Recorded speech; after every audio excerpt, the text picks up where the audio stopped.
Hi guys, this is Edward Tech 40. For today's video, meron tayong bagong review and tutorial. Ang pangalan nito is Wi-Fi NBR. Ito siya. Iwan ko na lang yung link niya sa description box para dito sa ating bagong product. Ito na yung budget price na NBR na pwede mong i-set up sa mga wireless camera mo. Bali yung gagamitin natin na wireless camera is Tapo. Ito siya.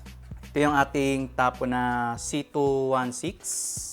Bali ang setup nito is wireless, walang cable. Bali ang i-cable lang natin itong Wi-Fi NBR.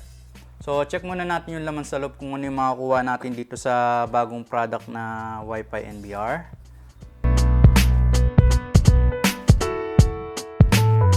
Bali guys, ito lahat yung nakuha natin sa box. Meron tayo ditong instruction manual para sa ating Wi-Fi NBR. Then may kasama na rin siyang mouse, power adapter. Bali yung yung sa power adapter natin guys, siya 12 volts, 2.5 ampere, 60 to 50 Hz. Ang input niya is 100 to 240. Yan, yung ating AC/DC adapter. And dalas yung ating product na Wi-Fi NBR. Simple lang yung design niya. And ito naman yung omnidirectional antenna niya guys. Yung sa first na port niya rito guys, ito yung sa power adapter. Then ito naman yung sa TF card. Dito nyo i-insert. Tapos HDMI, LAN cable. Tapos yung ating USB port para dito sa mouse natin. So check natin yung cover nito sa ilalim. Yan.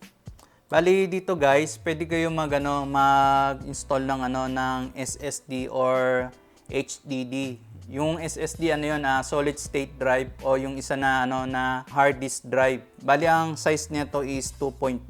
Dito nyo siya ipa-plug. Kung kung meron naman kayong micro SD card o TF card, pwede nyo naman siyang i-insert dito sa taas.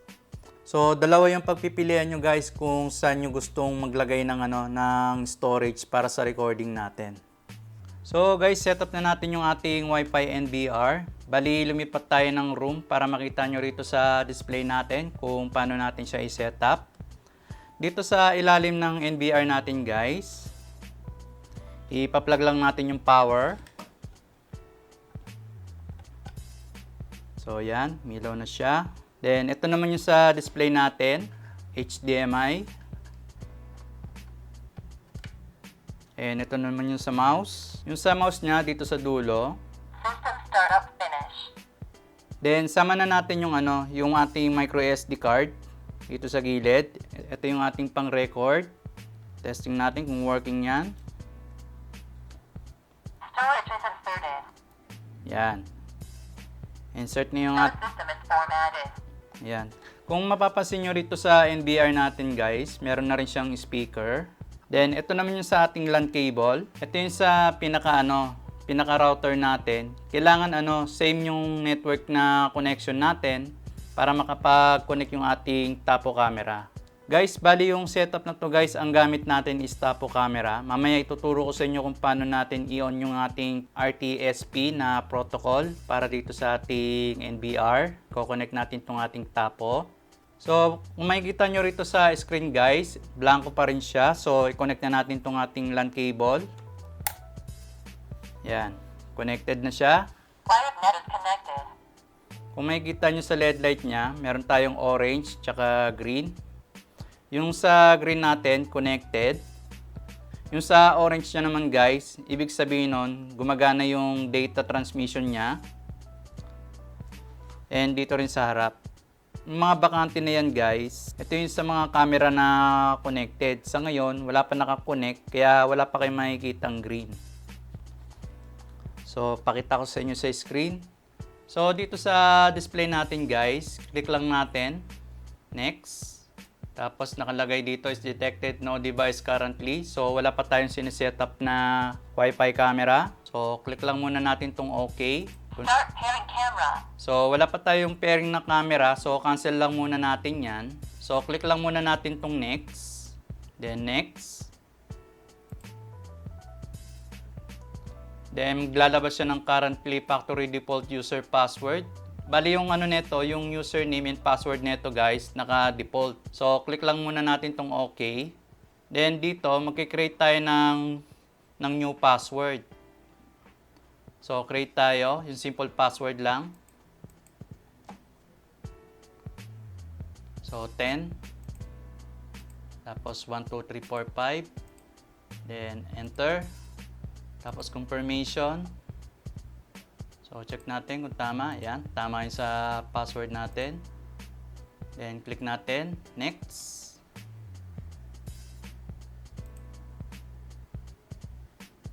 So, may mga question din dito. So, kailangan natin sagutin yan. So, 5 digit. Lagay na lang natin. 1, 2, 3, 4, 5. Demo lang tong ating review. Then, may another question. Birthday. So, lagay na lang natin. Sample. January 30. Then, click na natin to. Send verification code to monitor app. Click next. Then, dito naman, pwede tayong gumawa ng pattern para hindi na tayo mag-input ng password. So, simple pattern lang. Yan. One more time. Success. Okay. And check natin yung network natin. So, pattern. Kailangan ng pattern. So, okay naman yun sa network niya. So, skip muna natin. Stop pairing. So, yun guys, nakapag-create na tayo ng username and password, tsaka yung pattern. Na-connect na rin natin yung ating mga cables dito sa likod. So, punta tayo dito sa ating Tapo app guys. Dito sa Tapo camera natin, click lang natin yung Tapo C216. Then, punta tayo ng settings. Dito sa settings, baba lang natin. Click lang natin tong advanced settings. Then, network settings, check natin. Yung sa network settings natin, yung network niya sa dulo is 103. So, ito yung kailangan makita natin dito sa ating Wi-Fi NBR. I-enable na rin natin yung IP natin na static. Yan. Then, click natin save para hindi magbago yung IP natin. After na na-save na natin yung yung IP natin dito sa network settings, yung 103 na yan, pupunta naman tayo dito sa sa camera account. Kailangan natin tong i-on. Then dito guys, nag-appear yung about camera account. Kung makikita nyo, mag RTSP protocol. So, click nyo lang itong sa baba, create now.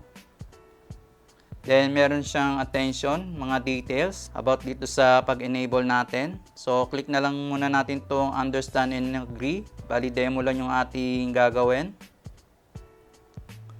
So, ang gagawin ko lang dito guys is dummy account lang para makita nyo kung paano ko siya sinetup. Pero pag sa inyo na, bali dagdagan nyo ng security level yung yung username and password. Pero sa ngayon, demo lang tayo. So, create lang tayo dito ng username, test01. Yan. Ang password ko lang, simple lang guys, pass 1, 2, 3, 4, 5. So, yan lang yung pass natin guys, simpleng lang. So, after nyan, create. So yun guys, naka-create na tayo ng camera account tsaka sa network setting natin, naka-static na siya. So labas na tayo dito. Then balik na tayo dito sa ating Wi-Fi NBR. So right click lang natin tong ating mouse, punta tayo sa main menu, tapos punta lang kayo dito sa IP channel. Start pairing camera. The device is pairing. Please wait patiently. So yun guys, nag-appear na yung yung ginawa natin, yung IP niya is 103 sa dulo. So click natin tong 103. Then dito, click nyo add. Then dito sa screen natin guys, nag-prompt siya ng username and password. So yung ginawa natin, test01. The device is pairing. Please wait patiently. After ng username, dito naman sa password, pass. Ayan. Pass 1, 2, 3, 4, 5 lang siya. Then enter. Then click na natin, okay. The first channel, the device is connected successfully. So kung makikita nyo rito sa ano natin, sa IP channel natin guys, naka-connected na siya sa status. Bali itong X na to guys, bali ano lang to, sa pag-edit lang yan. Pwede nyo baguhin yan. So click na natin tong apply sa baba, then click exit. So right click ulit, yan, para makita nyo yung gawa natin. Then pakita ko muna sa inyo yung graphical user interface natin guys. Madali lang yun sa graphical user niya. Right click, punta lang kayo sa main menu. Ito sa graphical user interface niya, may makikita kayo dito sa main menu yung IP channel, playback, record configuration, network, date and time, tsaka custom view. Sa playback guys, ito na yung sa recording. Kung may makikita nyo rito sa recording natin guys, ito na yung simulan natin date, itong 8 na yan. I-click nyo lang yan, nag-record na yung ano natin, yung ginawa natin. Kasi meron na tayo ditong meron na tayo ditong storage na micro SD card.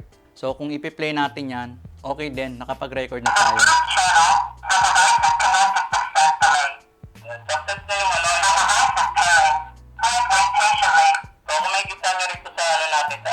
So yung guys, gumana yung yung sa recording natin. So labas na tayo dito. Ayan yung sa playback niya. Tapos may mga configuration din sa recording. Ayan. And marami pa siya ditong mga ibang configuration guys. Gaya na itong dito sa advance.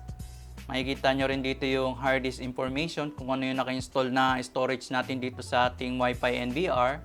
So, simple lang yung yung graphical user interface niya. Kung pwede mo pang i-explore yung mga iba pa nilang mga functionalities, dito mo lang makikita. And makikita nyo rito sa display natin guys, ito yung success na na-install natin na Tapo camera. Ayan. Bali, ang ginawa lang natin dito sa ating Tapo camera, nag-create lang naman tayo dito ng camera account tsaka yung protocol niya. And chinek lang natin yung kanyang IP para makita natin dito sa appearance ng NVR kung ano yung i-add natin na device. And dito naman sa Wi-Fi NVR natin, makikita nyo itong green na to. Ayan yung online na camera natin na Tapo. Pwede ka pang magdagdag nito guys, mga siyam pa. Ayan o. Bali siyam yan. So yun lang guys yung aking review and tutorial para dito sa ating Wi-Fi NVR. Enlarge natin to. Ayan.